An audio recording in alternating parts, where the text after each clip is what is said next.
Here, read this. Woof.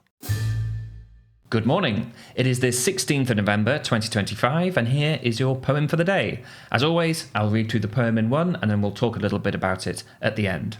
Today's poem is called The Perils of Invisibility by W.S. Gilbert. Old Peter led a wretched life. Old Peter had a furious wife. Old Peter, too, was truly stout. He measured several yards about. The little fairy Picklekin one summer afternoon looked in and said, "Old Peter, howdy do? Can I do anything for you? I have 3 gifts. The first will give unbounded riches while you live. The second, health where'er you be. The third, invisibility." "Oh, little fairy Picklekin," old Peter answered with a grin, "to hesitate would be absurd. Undoubtedly, I choose the third."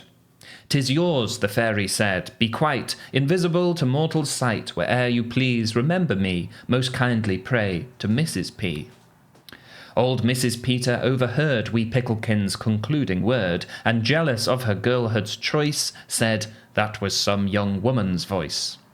Old Peter let her scold and swear. Old Peter, bless him, didn't care. "My dear, your rage is wasted quite. Observe, I disappear from sight."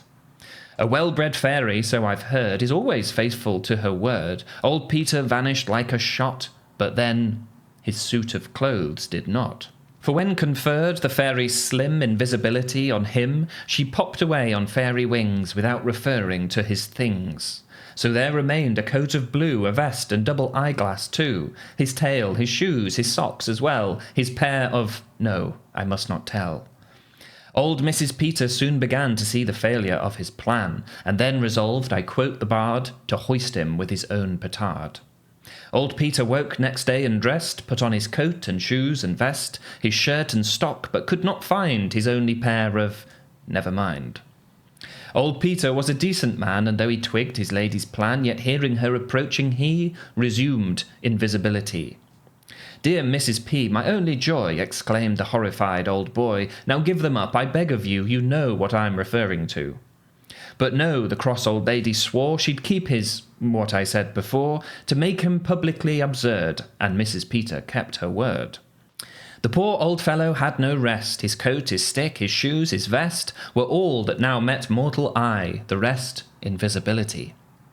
"Now, madam, give them up, I beg. I've had rheumatics in my leg. Besides, until you do, it's plain, I cannot come to sight again. For though some mirth it might afford to see my clothes without their lord, yet there should rise indignant oaths if he were seen without his clothes." But no, resolved to have her quiz, the lady held her own and his, and Peter left his humble cot to find a pair of you-know-what. But here's the worst of the affair. Whene'er he came across a pair already placed for him to don, he was too stout to get them on. So he resolved at once to train, and walked with all his main. For years he paced this mortal earth to bring himself to decent girth.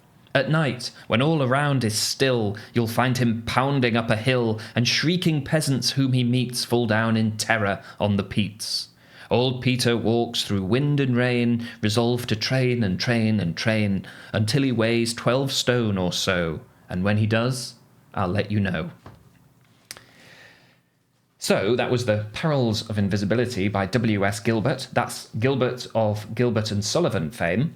And I chose this poem today because it inspired H.G. Wells in his famous novel, The Invisible Man. Wells frankly admitted the influence of Gilbert's comic poem, according to a reviewer of his novel in The Spectator in 1897. And you can immediately recognise the similarities to H.G. Wells's The Invisible Man if you've read the novel. The iconic image of that novel is an empty suit of clothes, maybe with a bandaged head on top. The entertaining conundrum for Griffin, Wells's protagonist, is that he can only take the advantages of invisibility when he is made physically vulnerable by being nude and exposed to the elements. Now, one oversight on Griffin's part is that he could have quite easily made himself a set of invisible clothes. The very first thing that he makes invisible is wool. So if he'd thought about it, he could have also applied the same treatment to a jumper, or at least a pair of pants. Pants or trousers obviously feature significantly in Gilbert's poem. There's a much stronger sense of propriety Old Peter must conceal what cannot be seen. It's absolutely impossible for him to resume invisibility. That's, of course, another difference. He has control over his power. He can switch it on or off. But he is sort of trapped in an invisible state because he can't possibly become visible without his trousers on. Similar to the case of Griffin, who, when he tries to seek out privacy, he ends up being, the focus of everybody's attention in a whole town because he's so odd-looking in his bandage get-up and is so mysterious because he doesn't talk to anyone and everybody wants to know what he's up to. Likewise, Old Peter's attempts to conceal what already can't be seen only draws attention to the absence of his trousers. He's walking around in a full suit of clothes, except the lower half. And so Old Peter in the poem and Griffin in the novel both achieve, one through magic and one through science, this godlike power of invisibility, but are immediately met with a series of very trivial woes. The physical problems of being invisible. Griffin constantly has a cold because he's naked running around London and then later in the countryside.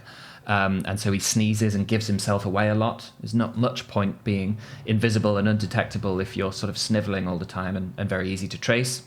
Similarly, Old Peter fears rheumatics from running around without his trousers on, and even suggests the double setting of Wells's novel.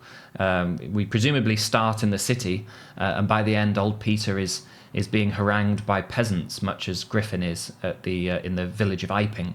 And it's also kind of fun that the trousers in the poem or the pants are in fact textually invisible as well. All of the characters refuse to actually name the dreaded item. "Dear Mrs. P, my only joy," exclaimed the horrified old boy. "Now give them up, I beg of you. You know what I'm referring to."